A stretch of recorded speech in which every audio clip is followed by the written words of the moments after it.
Кеш жарық, құрметті көрермендер, бүгінгі боямасыздың қонағы Қазақстан Республикасы білім беру ісінің үздігі, мәдениет саласының үздігі, жазушылар және журналистер одағының мүшесі Үміт Битенова. Үміт Құранқызы, қош келдіңіз. Қош көрдік, айналайын. Бірден сұхбатқа көшсек, жалпы айына қанша рет сұхбат бересіз? Есептемеппін. Бірақ бір өздеріңіз сияқты жас журналистер бір сөзінде айтып қалғанда мен таң қалғаным бар. Үміт әпке, Үміт Құранқызы, сіз сұхбатқа, жалпы мына журналистерге сұранысқа ие адамсыз деп қалғаны бар. Сұранысқа ие адам дегенде термин бар екен ғой деп мен таң қалғаным бар. Бірақ шілей жиі емес шығар айына. Негізі сұхбат беруден шаршаған уақытыңыз болды ма? Олай деп айтпауым керек шығар. Мен негізі майлық сулығы бірдей адаммын. Сұранып жатса, мен егер бос болатын болсам, күн демей, түн демей, айтар ойым бар болатын болса, кез келген тақырыпта сөйлеп беруге бармын. Бірақ оны кейбір жандар ойлауы мүмкін. Көзге түсу, өзін өзі жарнамалау деп. Мен олай емес, өзімді өзім мақтап алам. Мені олар қажет еткеннен кейін, мен оларға да жауап беруім керек, олардың да сұранысын қанағаттандыру керек деп ойлаймын. Сондықтан кез келген жерде, кез келген сұхбатқа дайынмын, егер мен оған өзім сол тақырыпты меңгеріп тұрсам. Үміт Құранқызы, жалпы ақынсыз, шабытты қайдан аласыз? Бала кезде, жас кезде дейікші, өздеріңіздей бойжеткен шақтарымызда күндіз түні шабыт болатын. Ойнап, күліп жүріп, студент болып, оқып жүріп те, қолыңда қаламың, сия сауытың, қағазың жүреді. Сөмкеңде бір қойын дәптерің жүреді. Бір ойы келсе жазып түртіп, немесе соны бітіргенше асығып. Ал қазір шабыттың соңынан өзім қуатындай жағдай жоқ. Шабыт деген нәрсе қазір маған романтикалық ұғымда ғана. Мен қазір жан жағымда айналамдағы кез келген жағдаяттан өлең туғыза беретін халге жеттім. Өйткені ол ситуациялар менің көңілімді тербейді. Содан соғыны жанды, жансыз, жақсы, жағымды, жағымсыз мағынада аузымнан өлең болып өріледі. Енді осы уақытқа дейін қанша өлең жаздыңыз? Олай деп санамаймын. Ертеректе кішкентай кезімізде 4 өлең шығардым, 10 өлең шығардым дейтіміз мектеп жасында. Оның бәрі өлең емес қой енді. Қазір де қаншалықты мықты шығармаларым бар жоғы, ол енді оқырмандарға ғана, келешекке ғана, келешектің еншісінде келешек оқырмандарға аян болатын шығар. Өйткені дәл қазір туындап жатқан шығармаларым баршылық, мейлі прозалық, мейлі поэзиялық шығармалардан санап көрген жоқпын. 4-5 жыр жинағым шықты. 20-21 баспа табақ дейміз ғой енді, көлемді кітаптары болып, сосын 2-3 прозалы шығармаларым бар. Енді мен осылай санайым керек шығармаларымды. Рахмет. Енді Үміт Битенова дегенде халықтың есіне мама өлеңі түседі. Жалпы бұл ән қалай шықты? Бұл әннің авторы да, сөзін де, әуенін де өзіңіз жаздыңыз. Бұл әннің о бастағы тақырыбы, аты «Ардақты анам». Ардақты анам, аяулы мамам, суық күнде тоңбады ма деп, әлде жолы болмады ма деп, жалғызсырап қалмады ма деп, мені ойлап қам жемеш мама деп келеді. Бұл менің студент кезінде шыққан өлең. Сөзі де, әні де бір мезетте шықты деймін, және мен сол кезде жол үстінде сапарда келе жатып, каникул кезінде ауылға, Шымкентте оқимын, Жамбылға, Үшаралға, Талас ауданындағы ауылыма оралып келе жатырмын дегенде Көктайғақта үлкен автобус Икаруста апатқа ұшырап, барлығымыз дінаманбыз, шүкір Аллаға, бір апа қайтыс болды, қалғанымыз дінаман. Содан кейін айға жуық, айдан астам ауруханада жатып қалғам. Жалғызілікті ауылдағы анама жете алмай қалғам. Сонда аурухананың қабырғасында, палатада түнде өксіп жылап жатып шыққан өлең. Қай жылы болған? Бұл 84 жыл. Ал бұл өлеңнің жұлдызы қашан? Жұлдызын жаққан Аманғали деуім керек шығар. Бірақ бұған дейін де сол Аманғали менің осы әнімнің орындалып жүргенін өз аузымнан, мен гитарамен жас кезімде орындайтынмын сахналарда, жанды дауыста. Соны ол бала кішкентай кезінде тыңдаған ғой. Сөйтіп неше жылдан кейін өзі әзіл әлемінен өзі жұлдыз болып, Аманғалидың өзі хитке арналып тұрған кезде менен осы әнді орындайыншы дейді. Ай балам, сен бұл әнді білесің бе? Телефонмен бәрін ауызша айтып берді. Сөзін де, әнін де, әуенін де бұзбай рұқсатымды бердім, және жарыққа шығарды. Аманғалидың аузының дуасы болып тұр ғой сонда. 30 неше жылдан кейін жарыққа бұл өлең жарқ ете қалды. Тіпті жаңағы әскерге барған сарбаздарға шейін ата-аналарын сағынғанда осы әнді хормен айтатын көрінеді. Жұлдызын жаққан Аманғали. Алланың нұр жаусын ол балапанға. Ешқандай өкпеңіз жоқ, алдыңыздан өтті? Жоқ, бұны бір-екі танымал әншілер де сұраған кейінірек. Бірақ олар қаншалықты Аманғали сияқты жеткізер ме, жеткізбес пе? Аманғалиді кейбіреулер әнші деп санамайтындар бар. Ол тек қана әзілші ғой, әзіл қой деп. Бірақ соның даусының да бір дуасы болды ғой. Көрдіңіз бе? Қарапайым сол Аманғалидың ақ даусымен мынау әнім менің бүкіл ән әлеміне мәшһүр болып тарап кетті. Сондықтан рахмет айтқаннан басқа ешқандай артық сөзім жоқ. Алланың нұры жаусын. Рахмет. Енді сізге қазіргі таңда Талас жақын ба, әлде Тараз жақын ба? Менің тағы бір танымал әнім бар. Оны да Аманғали орындайды, немесе Ғаділбек Жанай орындайды әнші, немесе Үсіпхан Сейтімбетов деген кино және драма театр актері орындайды. Әттең еттең жүрегім жалғыз, бәріңе бірдей бөліп беререм деп келетін өлең, қыздар туралы. Сол айтқан. Иә, оның бірінші шумағының авторы менің ұстазым Әмзе Қалмырзаев. Алдыңғы жылы о дүниелік болып кетті. Ұстазым рухы пейіште шалғысын. Қалған шумақтарын сол өлеңді әнге айналдыру үшін өзім жалғап шығарғам. Әні өзімдікі. Айтайын дегенім, осы өлеңімдегідей жүрегім жалғыз, әйтпесе бәріне бөліп беререм. Мен сондықтан Тараз немесе Талас деп бөлінгім келмейді. Жалпы отан адамда біреу ақ. Әсіресе қазақта ұлы дала тек қана біреу ақ. Маған да біреу. Рахмет. Енді сізден өлең ән сатып алатындар бар ма? Ондай болған емес. Рұқсат сұрайды. Жарайды, бағын ашсаң мақұл деп бірдегілі бергенім бар. Олар және бағында ашты. Мысалы менің қайырмасы. Жанардан тамып тамшылар, сен мені іздемейсің бе, сағынбағандықтан шығар, сағынсаң бір келмейсің бе, деп аталатын, деп келетін әнімді алғашқы орындаушылардың бірі жақында марқұм болды. Менің айтыстағы досым Серік Қалиев ағамыз. Серік Мақұлбекұлы. Сол әдемі орындаушы домбырамен. Мен өзім де орындайтынмын гитарамен. Сол кісі Алматыда, Астанада, үлкен қалаларда менен гөрі көбірек жүрді ғой, сол жақта тұрды. Күндердің күнінде маған хабарласып, екі айтыскер қыз жүрсіннің жүйріктері деген хабарға съемка жүріп жатыр деп хабарласып, мынау әніңізді орындайтын ек, рұқсат беріңізші деді. Ойбай, орындаңдар дедім. Сөйтсем, бұны қайдан алдыңдар десем, Серік ағадан үйренгенбіз студент кезімізде дейді. Сөйтіп сол жаңағы Әсем Ереже қызы, екінші қыздың аты кім еді? Мәдішева. Екеуі жұп болып бір керемет орындап шықты. Одан кейін мысалы осы әнімді рұқсат сұрағанның біреуі Индира Елубаева, қызылордалық әнші қыз. Кейін жақында дейін былтырлары Роза Әлқожа, Еркін Нұржанов екеуі сахнаға алып шықты. Екеуі де бұл өлеңнің әннің ажарын ашты, бағын ашты. Сондықтан жоқ, мен арнайы композитор емеспін. Сосын ән жазайын деп жазбаймын, кейде ән жазып жатсыз ба деп жатады. Ән туылып жатады. Бірақ ол айттым ғой, жан-жағымдағы көңіл күйге байланысты, жан-жағымдағы ортама байланысты туылады. Сосын мынау әнді шығарып едім, сен айта қойшы деп мен әнші іздеп бармаймын. Қазір мені 100 деп айтайын енді. 100-ден астам әндерім жатыр. Көңілдің түкпірінде, жүректің түкпірінде жарық көрмегендері көп. Бір 5-6 ғана халықтың аузында жүр.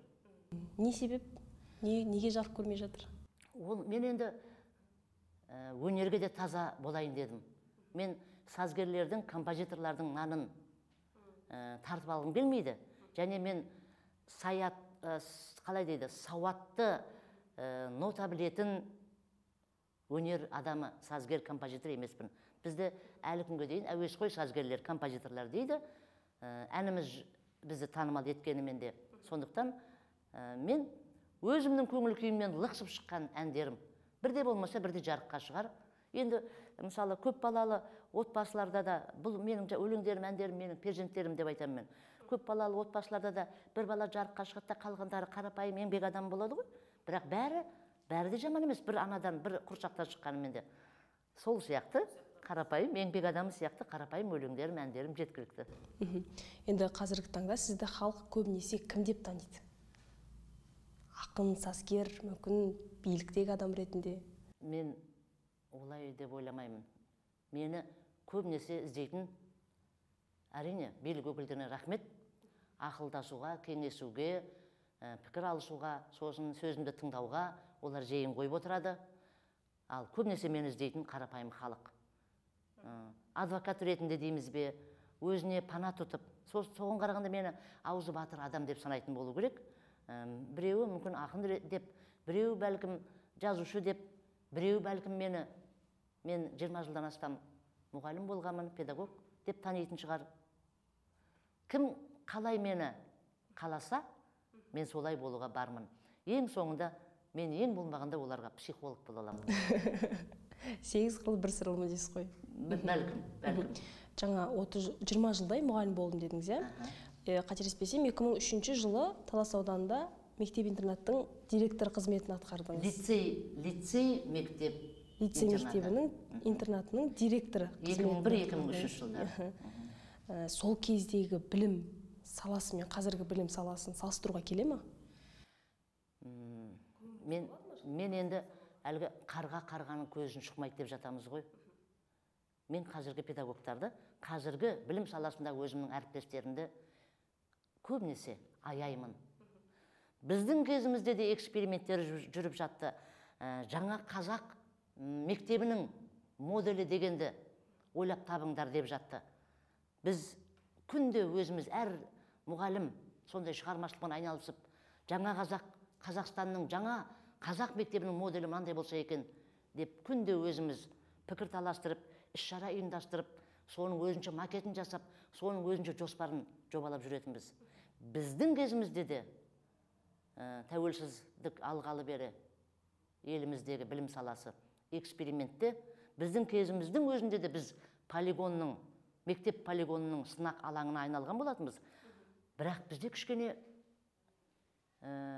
идеология дұрыс етін, содан кейін қалыптасып қалған үрдіс болатын, мұғалімдерді сыйлай алатын, ата-аналар да, оқушылар да, және мұғалімдер өздерін тыңдата алатын.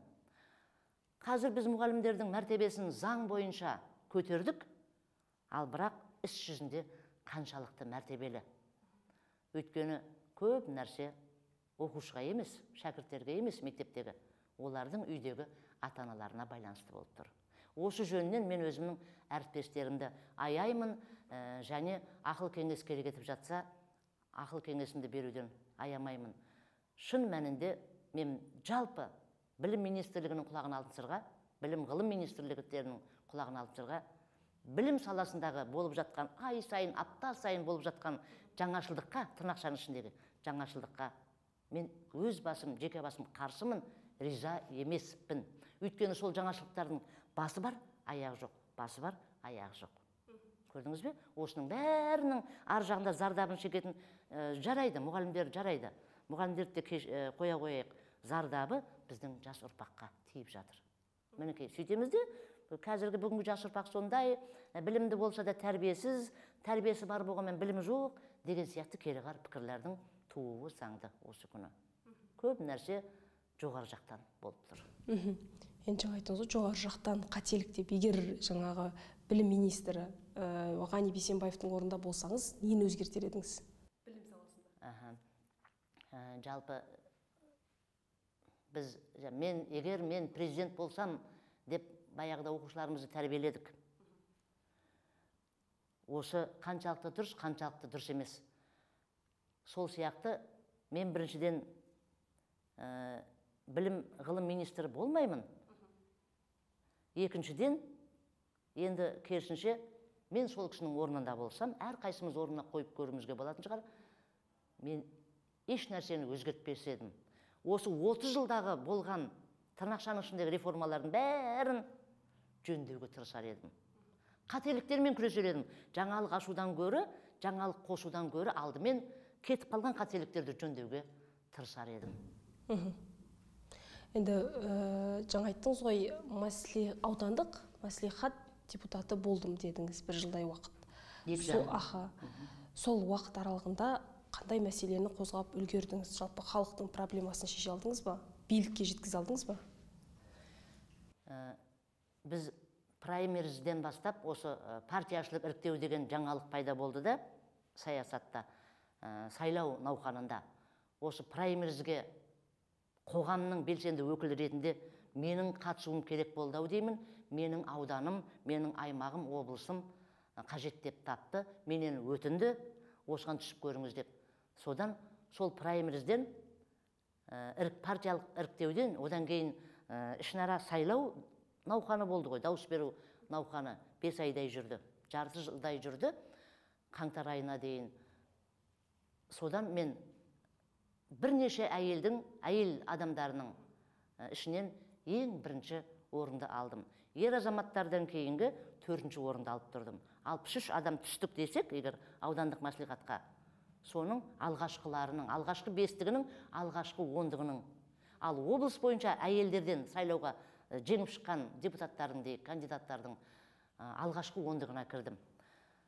Тіпті мені сол кезде әлеуметтік желіде белсенді болғаным соншалықты, мені парламенттің депутаты екен, немесе облыстың мәслихат депутаты екен деп қалған оқырмандарым бар.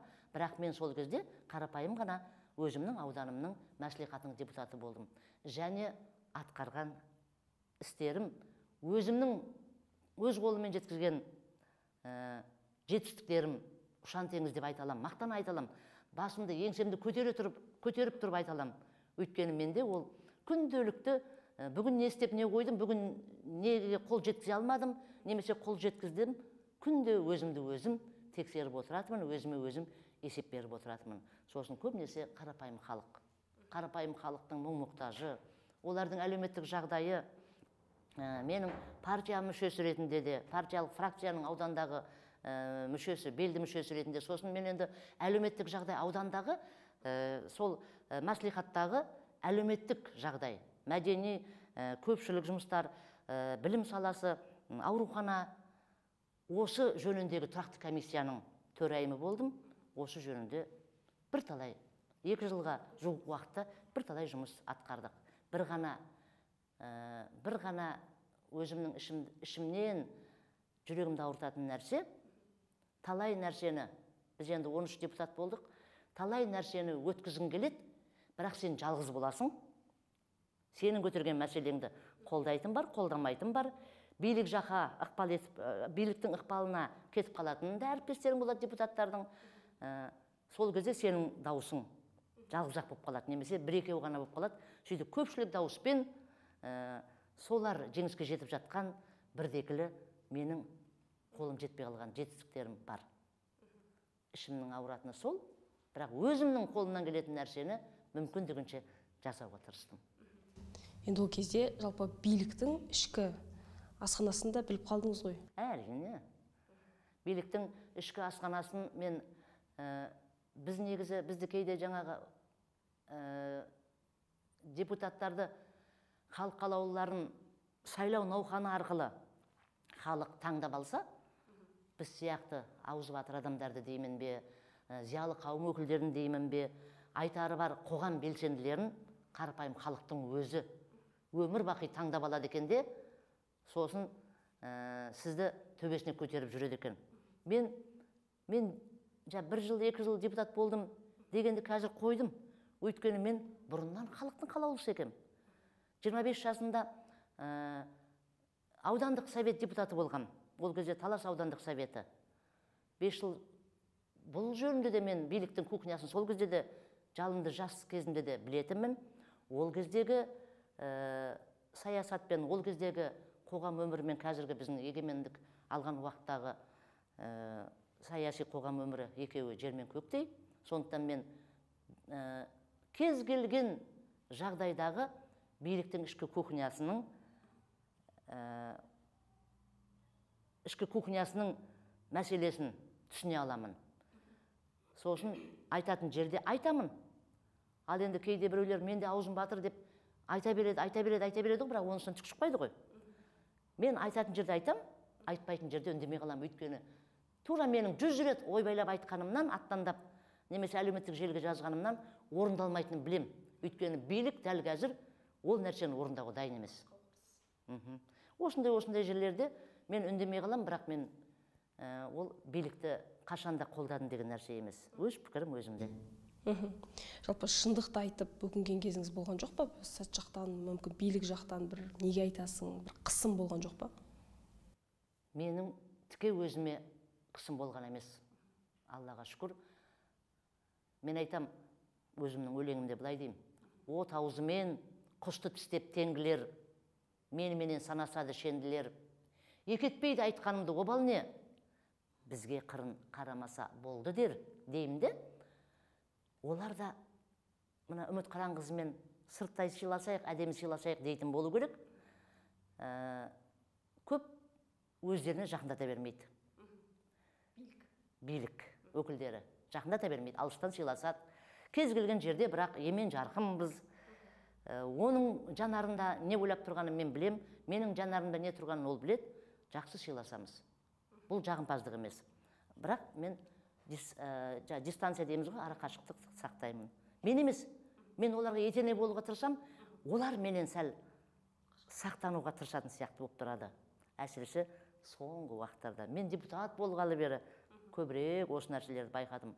Сонысына қарамай, бізде қазір саяси қоғам өмірінде алға жылжушылық бар, ашықтық бар. Өйткені олар мені, мысалы, аймағымда республикалық деңгейдегіде қоғамдық кеңестің мүшелігіне сол кісілер тартты ғой. Мен қазір бірнеше аймақтық қоғамдық кеңестің мүшесімін, комиссиялардың мүшесімін, жалақы төленбейтін қоғам белсендісі ретінде. Өйткені баяғыда Қытайдың басшысы, коммунистік басшысы 100 адам парламентте сайланатын болса, соның 12 орнын оппозицияға сақтап қояды екен әлгі премьер-министрі. Сосын енді анау партияластар айтпай ма? Құдай-ау, 12 адамды бәрінде өзімізге етейік те, не қыламыз дауластырып десе, ана кісі айтады дейді. Жоқ, сендердің барлығың, менің партияластарым, сендер тек қана мені мақтаулары мүмкін, және сіздікі дұрыс деулерің мүмкін. Ал мен өзімнің қателігімді біліп отыруым үшін, ана 12 орын оппозицияның орны маған керек деген. Сол айтпақшы, біздің оны, бұл нәрсе, бұл мысал ғой, өмірде болған мысал. Бірақ мен айтар едім, біздің Аяз би ертегісінде, халық ауыз әдебиетіндегі ертегіде Аяз би бар емес пе? Өзінің жыртық ескі шапанын босағаға іліп қойып, төрде өзінің тағында отырып, көзіне, назарына, андасында назарын шапанға қарап есіне түсіріп қояды екен. Аяз би, әліңді біл, құмырсқа жолыңды біл деп. Сол айтпақшы, билік өкілдері мен сияқты шынымен де билікпен дейік, атқарушы орган қызметкерлерімен, мемлекеттік қызметшілермен дейік, қарапайым халық арасындағы нағыз көпірді, егер ақылдары болса, пайдалана білуі керек. Ол сосын алтын көпірге айналама, жоқ сынық көпірге айналама, ол енді менің проблемам, біздің проблемамыз. Енді өткенде мәслихат және мәжіліс депутаттарын сайлау өтті. Жалпы мәжіліске бармай қойық, осы мәслихатта әділетті сайлау болды деп санайсыз ба? Себебі бұл жолы сайлау ерекше болшы. Өйткені мажоритарлық жүйе енгізілді, өзін-өзі сайлау. Ерекшелік болды. Қасым-Жомарт Тоқаев Кемелұлы енгізді. Жақсы басталды. Мен бірақ қысқа, бірақ ауыз сөзбен айтсам, егер әділетті өтті дей алмаймын. Әділетті өткен жоқ. Ішінара лайықты адамдар өтті, қуана қос қолдап дауыс бердік. Ал енді ішінара деп қояйық, тырнақшаның ішінде. Өздері қалай өткендерін білетіндер, олар енді қаншалықты қандай жолмен сайланғанын іштері біліп отыр. Иә, олар да керек шығар. Әділеттілікке жету үшін әділетсіздіктерді көруіміз керек шығар. Осы үшін мен мысалы осы сайлаудың кезінде көбінесе әлеуметтік желіде дейін үнсіз қалуды дұрыс деп таптым. Бұл сайлау науқаны, осы жолғы алғашқы сайлау науқаны өзінің ағысымен барса қаншалықты болады екен деп сырттай бақылап отырдым. Әрине үлес қостым, даусымды бердім, отбасымызбен дауыс бердік, саясатты, саяси науқанды қолдаймыз. Шын мәнінде бұрмалаушылықтар, көз жұмушылықтар болды, көзім жетіп те отыр. Бірақ соған қарамай мен соттасамын деп сайланбай қалған әріптестерді деп айтамын ба, өздерін халыққа көп дауыс жината алмай, мойындата алмай қалған, өкініп қалған кандидаттар болды ғой. Әлі күнге шейінде олар қылышын сермеп жүр, сөз қылыштарын сермеп жүр әлеуметтік желіде. Бірақ мен сондай бір-екі әріптес кандидаттарыма басу айта білдім. Өмір осымен таусылып қалмайды. Жығылған күреске тоймайды. Сен мықты болсаң келесі сайлауда түс деп басу айттым. Сондықтан бұйырған кетпейді, қуған жетпейді. Осылай қарауымыз керек шығар. Енді жаңа әділетті Қазақстанға жету үшін әділетсіздікті көруіміз керек дедіңіз ғой. Жалпы біз әділетті Қазақстанға жету үшін қанша жыл керек? Жалпы қазір жемқорлық туралы естуіңіз бар. Әрине, мен енді облыстық антикор сыбайлас жемқорлыққа қарсы агенттіктің облыстық филиалының қасындағы ағартушылық штабының мүшесімін, белді мүшесімін. Біздің ол штабымызды Қасымхан Естемесұлы Төлендиев басқарады. Сондықтан мен антикордың да жұмыстарына етене араласпын. Олардың да ішкі кухняларын көріп біліп отырмын. Біз жемқорлыққа атам заманынан деп айтайыншы, бықып қалғанбыз. Қазақтың салт дәстүрін әлгі үлкен кісіге шапан шапқыт жабу, сый сияпат беру, құдағиларға, құдашаларға сый сияпат жасау, қоржын қосқалаң арқалап бару деген салт дәстүрімізбен жұмыстағы, билік басындағы жоғарғы қызмет өкіліне сый сияпат беруді, оны сый сияпат демейді, пара беруді екеуін шатастырып алған ұлтпыз. Біздегі проблема осы. Біз сол жаңа өз дәстүрімізбен жаңағы парақорлықтың ара-жігін ажырата алуымыз керек. Енді жаңа заңдылықтар шықты, бірақ қашанға созылатынына және қаншалықты созылатынына менің де көзім жетпейді. Пессимист болғым келмейді, бірақ нәрсе айтам. Әркім, ол еңкейген кәріден еңбектеген балаға дейін, әр қайсымыз үйден бастап, мама, папа, ата, анамыздан бастап өзімізге сын көзбен қарасақ, таза болсақ екен. Анау жерде жатқан ақшама, тапқан ешкі баққан ғой деп, анау 10 мың теңгені тауып алдым деп, соны алып кетпей, қойып кетсек екен. Әңгіме осыдан басталады. Ал ананы алғым кеп тұрма менің, демек менің ұрпағымда 7 атаға дейін ұрлықшы болып шығады. Ұрлықшы деген сөз, ол кім? Жемқорлық. Көрдіңіз бе? Өз қазынамызды, өзіміздің қаражатымызды өзіміз, өз бала шағамыздан жырып ұрлап жатырмыз. Ол қазіргі байшыкештер, байбатшалар осылай ойлау керек. Бір күнге қызық үшін шетелдегі вилласы, шетелдегі активтері соларға қызық бекен, қаншалықты қызық. Мен ойлар едім, мына қарапайым өзінің туған туысқаныңнан бөліп, ана жаққа барып бассейнге суға түскен қызық па, қызық емес пе? Теңіз тамашалаған қаншалықты қызық. Жарайды, ақын болса бір сәрі, жазушы болса бір сәрі, оңашалықты, оқшаулықты қолдап, теңіздің шуылына шығармалар жазам дейтін. Мен жаңағы байбатшаларды, қазір біздің еліміздің олигархтарын деп жүрміз ғой, олигархтарын мен өнер адамы, шығармашылық адамы дей алмаймын. Олар тек қана өзінің қамын, жеке басының, олар ұрпағында ойлап отқан жоқ. Өйткені өздері кейін қылмысқа тартылмағанмен, оның ұрпағынан бұл кісінің жегені желкесінен шығады ғой. Ұрпағында ойлап отырған жоқ. Жеке басының қамы үшін өмір сүріп жатқан жемқорлар, алаяқтар. Енді оны қаншалықты антикор ұстап немесе жоғарғы соттап жатады, бірақ ең соңында төреші Құдай. Сондықтан бар кезінде батып ішіп көрейік қаншаға шейін жетеді. жоқ кезінде көрер. Енді әлеуметтік желіде мынадай ақпарат бар ғой, жалпы Еуропаның бір елінде осы жемқорлықпен күресу үшін 50 жыл уақыт кетіріпті деп. 50 жылда жемқорлықты жеңген. Ал біз Бұл мысал анық, айқын дәлел. 50 жылда, тура 50 жылға олар жасалған бағдарлама бойынша жүрді. Содан кейін балық басынан шірейді, бірақ оны аяғынан тазалайды. Осы бізде қиын. Біздерде ұсталып жатқандардың көбісі шабақтар. Бұдан біз 20 жыл, 15 жыл бұрын айтатынбыз. Жемқорлықпен ұсталып жатқандар шабақтар, бірақ балықтың ең үлкені акулалар, киттер ұсталмайды деп. Балық басынан шірейді. Мен мемлекет басына Қасым-Жомарт Кемелұлы келгенде қуанғаным сол. Ол кісінің әкесі шығармашылық адамы, жазушы. Біз бала кезімізден ол кісінің Сарғабанда болған оқиға атты кітаптарын, шығармаларын, түрлі түнгі дауыс деген мысалы деген сияқты кітаптарын басымызға жастана оқыған Кемел Тоқаевтың баласы билік басына келгенде біз ойламаған жаңалық болды. Және мен қуандым. Өйткені ол кісінің түбі ата тегі таза. Ол кісінің түбі ата тегі Кемел Тоқаевтың өзі қылмыспен өзінің детектив шығармаларында күресіп өткен адам. Қылмыспен күресудің жолын көрсетіп кеткен адам.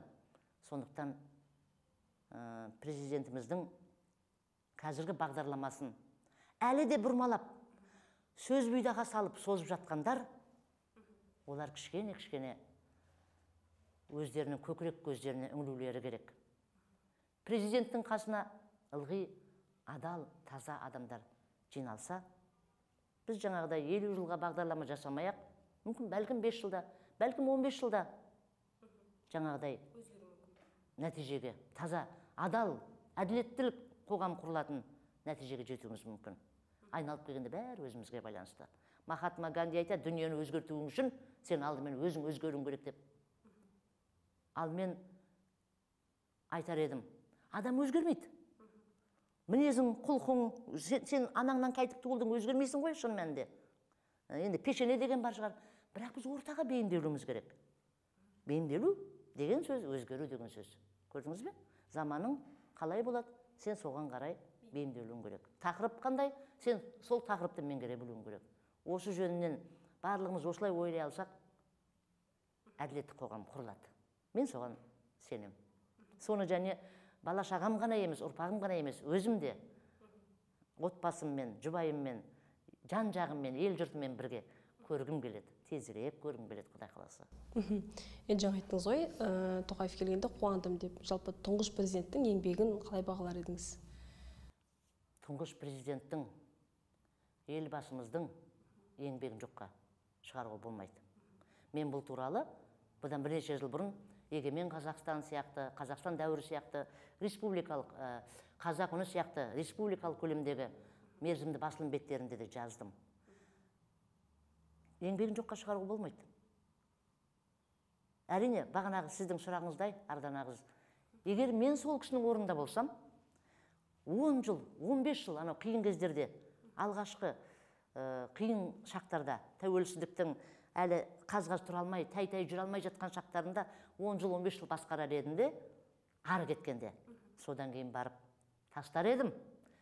Мен тастайтын едім. Өйткені мен жаңағы мектеп-лицей директорлығын өз еркіммен және ауданымның әкімін, облыс басшыларын, облыс білім басқармасының соңынан қалмай жүр, мені босатыңдар директорлықтан деп жүріп өз еркіммен тастай алған адаммын. Ол неге? Негізі кресло жұмсақ, билік керемет. Менің көзім жеткені, сен басшы болған сайын сенің жұмысың оңайланады екен. Өйткені айтқаныңды ләппай деп орындап тұрған қарамағындағы адамдарға сен қабақ тиіп бітті, олар жіберіп қою мүмкін. Ол сөзде ұятты жоқ артына. Басшы болған сайын, жоғары жаққа көтерілген сайын, ол адамның төменге қарауы және көзқарасы өзгере бастайды. Мен содан өзімді сақтандырдым. Атқара алдым, босатпаймын деген Батырбек Әбдірәсілұлы Құлекеев ағамыз әлі күнге шейін өзі аңыз қылып айтады осы менің жұмысты тастағанымды, билікті, қолымдағы билікті, лауазымды қызметті, директорлықтан босатыңыз деп 3 ай соңынан жүгіргенімді. Сөйтіп жаңа өзінің бір-екі қызметте лауазымды қызметіне сай емес болып қалған директорлар әкімге келіп жалым жалпайып не істейміз ойбай көке деп келген кездерінде сол кісілерге айтыпты Батырбек аға, әй сендер анау кішкентай қыз бала үміт құрлы болмадыңдар ғой, біреуің бір еркектік жасай алмадыңдар ғой, ал сендер жабысып ойбай мені мынау директорлықтан аман есен сақтап қал деп маған келіп тұрсыңдар деп ұрысыпты дейді. Сол айтқандай айналып келіп елбасының орнында болса мен сол кезде тастап кетер едім. Тәтті ауыздың дәмі кетпей тұрғанда тастап кеткенде өзінің бір орнына дұрыс адам қойылғанда мұнша былық болмайтын еді. Елбасыға деген сенімді елбасының өзі бұзды. Менің де ол кісіге арнаған өлеңдерім бар, бірақ бір керемет күйші ағамыз өмірде, атақты күйші ағамыз Шәміл Әбілтаев сол кісіге арнаған елбасы туралы, Назарбаев туралы күйі бар екенде, сол Назарбаевтың осы тілектеріне өкпелеп, ол сол күйінің нотасын өртеп, жойып жіберіпті. Менің жүрегім ауырды. Мен Нұраға деген өлеңім бар, әп-әдемі, әжептәуір газеттерге жарияланған. Бірақ ол менің перзентім. Ол да бір тарих. Мен былай өзімді өзім мақтап алам. Жәңгір туралы Махамбеттің өлеңі бар ғой. Хан емессің, қасқырсың, қас албасты басқырсың, достарың келіп табалап дұшпаның сені басқырсын деп келетін. Біз бала кезімізде оқулықтан сол өлеңді оқып, Жәңгір хан деген оңбайтын адам екен дедік. Сөйтсек, Жәңгір хан деген өмірде екі адам болған екен, екі Жәңгір хан. Бірақ екеуінің де жақсы жақтары болған екен. Ұлт үшін еткен қызметтері болған екен. Бірақ аузы дуалы Махамбеттің ол туралы мақтап жазған өлеңі емес, мына ұрысқан өлеңін, өкпелеген өлеңін біздің сол кездегі кеңестік саясат бізді керісінше тәрбиелеуге, хандық кезеңге, өзіміздің ұлтымызға теріс қарауға тәрбиелеуге осылай қолданған екен. Сол айтпақшы, барлығына уақыт төлеші. Енді 30 жылда Жамбыл облысы қалай өзгерді? Қалай өзгерді? Жамбыл облысы. Неше түрлі әкім келді? Мен өзім студент кезінде ауылда өскен баламын. Студент кезінде Шымкентте оқыдым. Шымкент сондай керемет көркем қала болатын, үлкен қала болатын. Бірақ менің ойымша оның базары көп, және біз ылғи ісіміз түсіп жаңағы азық-түлік алуға студенттеріміз базарға барамыз, тазалығы аздау көрініп жататын. Сол кездерде мен ауылға Шымкенттен каникулға дейін демалысқа келер кезде Жамбыл, бұрынғы Жамбыл арқылы өтем ғой. Соны автовокзал дейміз бе, автобекет арқылы өтеміз, автобусқа міну үшін. Сонда маған осы Тараз, Жамбыл қаласы сондай жасыл және тап-таза арықтарында тротуарлардың бойымен су ағып жататын, сарқырып жататын жасыл қала, таза көрінетін. Сол деңгейден ешқандай өзгерген жоқ. Мен Жамбылымды, Таразымды, Тараз қаласын, қазіргі Тараз қаласын мен осы тазалығы үшін және сабырлы, салқын қанды, тыныш өмір сыйлай алатын ерекшелік үшін сүйем. Және 30 жылда бұл Тараз кеңейді. Демографиясымен де, халық санымен де өсті. Әдемі зәулім ғимараттарымен де өсті. Дамыды, өркендеді. Оны жоққа шығара алмаймыз.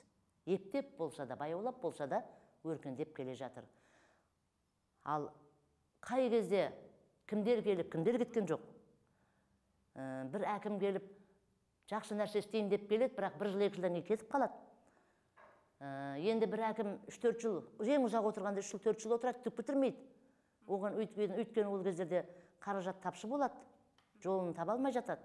Сондықтан мен оларға да тарих таразы келген басшыларға.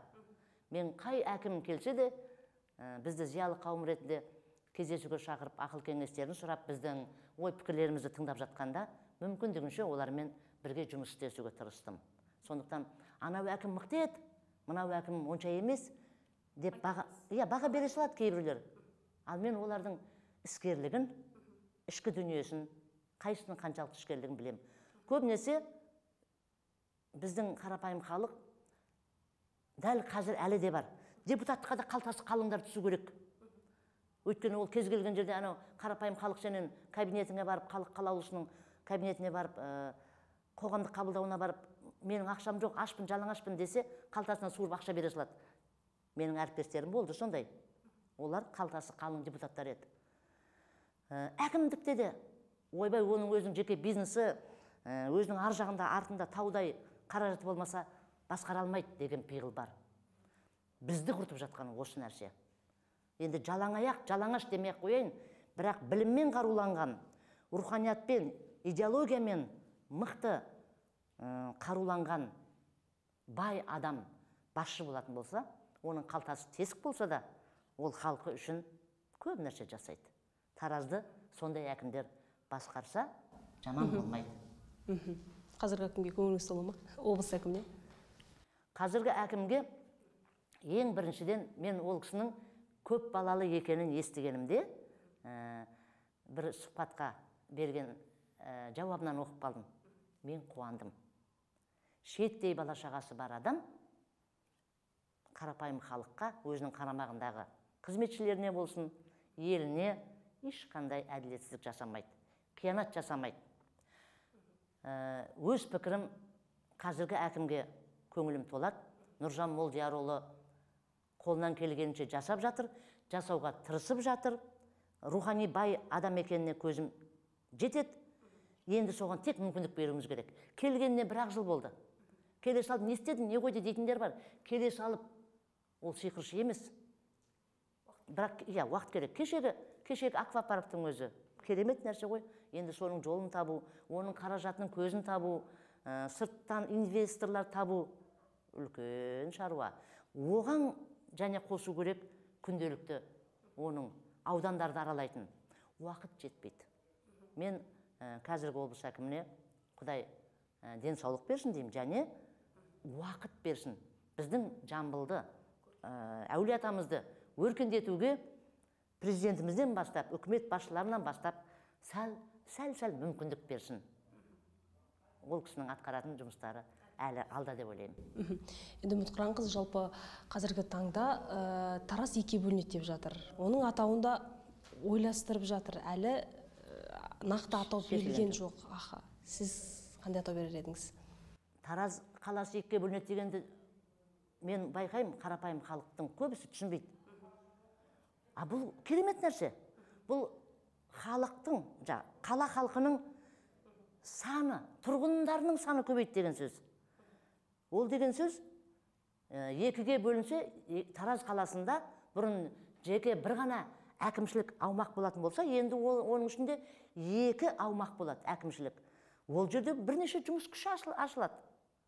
Сосын әркім өзінің тұрғылықты жерінен сол ауданына барып, облыс әкіміне жете алмай жүрген, қолы жете алмай жүргендер өзінің ауданының әкіміне барып, талаптарын айта алады, көп мәселесін шеше алатын болады. Осы жағынан мен оң көзбен қос қолымды көтере қуана күтіп отырмын. Әлеуметтік желіден мерзімді баспасөз беттерінен оқып қалдым.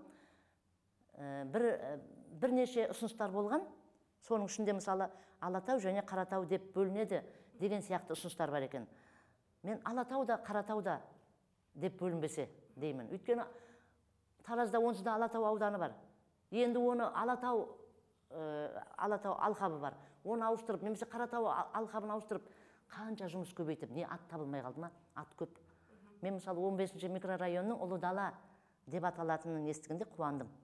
Міне сол сияқты көп нәрселер бар ғой, сондықтан бұл атауы жөнінде кішкене ономастикалық комиссиялар өздері ойланса, дұрыстау шешім айтса. Өйткені осы есіңізде ме, көктемде былтыр ғана Шу ауданында, тағы бірнеше аудандарда мектептердің атына Шерхан Мұртазаның аты берілді, сол кездерде дейді, Тұрар Рысқұлов бір аудан, қателеспесем Шу ауданы екен, Тұрар Рысқұлов ауданында 2 мектеп бар екен дейді. Шу ауданында Тұрар Рысқұловтың атына 2 мектеп бар екен дейді. Дәл сондай нәрсе бізде де бар. Талас ауданында 2 мектеп бар.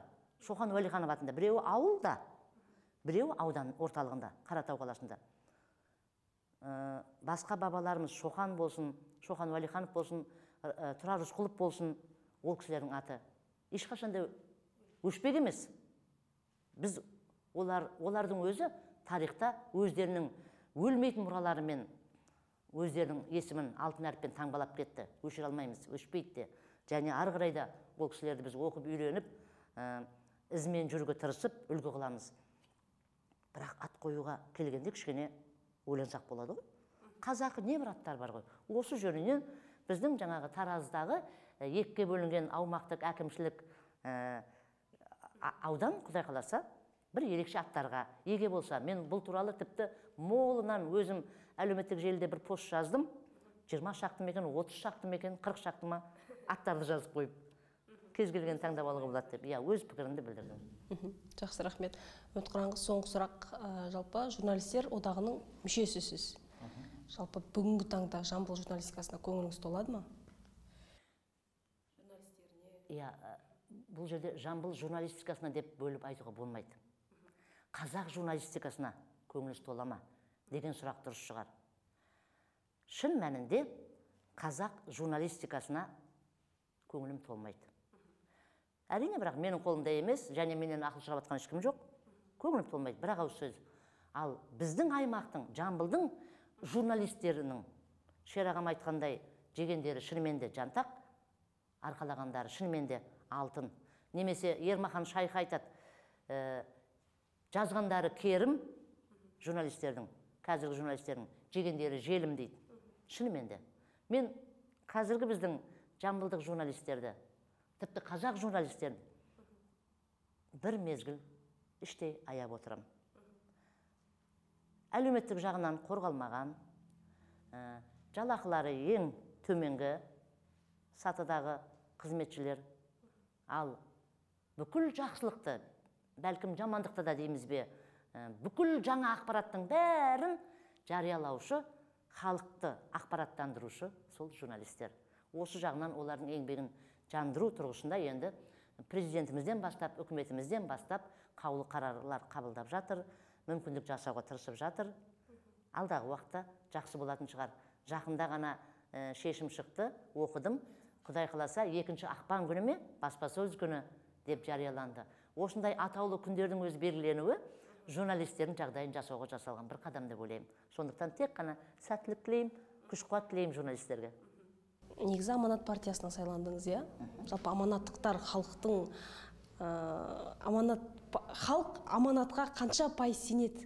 Енді өзіңіз білесіз, оның алдында Нұр Отан партиясы болды. Мен Аманат партиясының Отан партиясы кезінен 97-98 жылдан бастап, біз мектепте кезімізден бастап, ең бірінші партия құрылғанда, егеменді Қазақстанда, Нұрсұлтан Назарбаевтың өзі құрғанда, ең бірінші мүшесімін. Сол кездегі, содан бері сол партияма адалмын. Бірақ мен сында айта алдым. Мысалы, депутат болып жүріп, праймеризбен сайланған депутат болып жүргенде, бізде депутаттардың халық қалаулыларының рейтингісі дегенді, кешіріңіз, Нұр Отан партиясының аппараты, республикадағы аппараты жасап шығарды жобаны. Сөйтіп, күндіз-түні сол депутаттардың рейтингін шығарып отырады. Ол депутат күндіз сабылып, өз жұмысы, одан кейін айлық төленбейтін депутаттар ол көбінесе. Басқа жұмыстан атқарып келеді, халықты қабылдайды, мұң-мұқтажын тыңдайды. Сүрініп, жығылып келіп, күнде әлеуметтік желіге өзінің не істеп не қойғанын жазу керек болатын. Осы жөнінен мен ауданымдағы рейтинг бойынша нөмір 1 болып тұрдым. 2 жыл бойы, 2 жыл емес, ол жарты жылдан кейін пайда болды рейтинг деген. 1,5 жыл бойы мен нөмір 1 орынды берген жоқпын. Ақпараттандыру, сосын рейтинг депутат ретінде. Бірақ мен сол партиямды осы рейтинг жөнінен, рейтингтен туған реніш деген тақырыпта республикалық газеттерге, тіпті заң газетіне жарияланды. Быт-шытын шығарып партиямның осы рейтингі туралы жобасының қате жерлерін астын сыза-сыза көрсетіп, сынап жаздым. Сол сынды менің партиям көтере алды. Қазір мен қателеспесем, қазіргі биылғы сайланған депутаттарда бұл депутаттардың рейтингі деген мәселе проблема емес, жоқ болу керек деп ойлаймын. Мен ең болмаса осындай бір үлес қостым, арашалап алдым артық жұмыстан. Халық қалаулылары, халық өзінің қалаулыларының қайсы дұрыс, қайсы емес екендерін өздері іріктеп алады, білінеді өздері. Анандай математикамен, анандай компьютермен рейтинг шығармай-ақ. Осыған қол жеткізін деп ойлаймын. Сосын аманат деп аталғанда қосылғыштардың орны өзгергенмен қосынды өзгермейді дейді. Мен де сенімсіз болдым. Бірақ әйтеуір Нұр Отан деген атты ауыстыру керек болғаннан кейін аманат деген бір ұлттық нақыштағы біздің ұлттық менталитетімізді белгілейтін айшықты ат қойылғанда екінші жағынан риза болдым. Қарапайым халық та, тіпті мен де партияма, қазір айтайын, мен енді сәл 60-та 40 деп айтайыншы. Менің өзім 60% сенім арта алам. Халық бәлкім одан да көбірек сенім артуына тілектеспін. Әділетті Қазақстанды ең бірінші құра алатын болса, және әділеттілікті көрсете алатын болса, Аманат партиясы, сосын Қазыбек Исалар, Ақжол партиясы, партияның жетекшісі, кешіріңіз, бай болсын, ақжолдықтар бірінші болып қолға алып құрады деп ойлаймын. Мен соларға сенемін. Жақсы, рахмет, Үмітқыранқызы. Керемет сұхбат үшін алғыс айтам. Құрметті көрермен, осымен боямасыздың кезекті саны аяқталды. Келесі кездескенше аман сау болыңыздар.